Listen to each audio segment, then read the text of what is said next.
ഒന്ന് അടിച്ചു വൃത്തിയാക്കാമല്ലോ. റമളാൻ മാസം വരുമ്പോൾ നമ്മൾ ശുദ്ധീകരിക്കുന്നത് പോലെ റബീഉൽ അവ്വൽ മാസം വരുമ്പോൾ നമ്മളൊന്ന് ശുദ്ധീകരിക്കണേ. കാരണം നമ്മുടെ വീട് നബിതങ്ങൾ കാണുന്ന വീടാണ്. നമ്മുടെ വീട്, നമ്മുടെ ശരീരം, നമ്മുടെ മനസ്സ് നബിതങ്ങൾ കാണുന്ന, നബിതങ്ങൾ നോക്കുന്ന ഒരു വീടായി മാറണം. കാരണം സ്വലാത്തുകൾ അധികരിപ്പിക്കേണ്ട മാസമാണല്ലോ റബീഉൽ അവ്വൽ മാസം.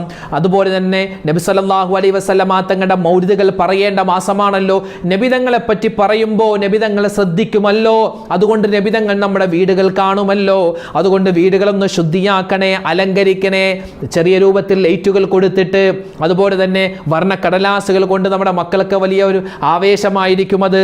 പിന്നെയോ മറ്റൊരു കാര്യം, അഞ്ചാമത്തെ കാര്യം, സ്വലാത്തുകൾ നമ്മൾ അധികരിപ്പിക്കണേ.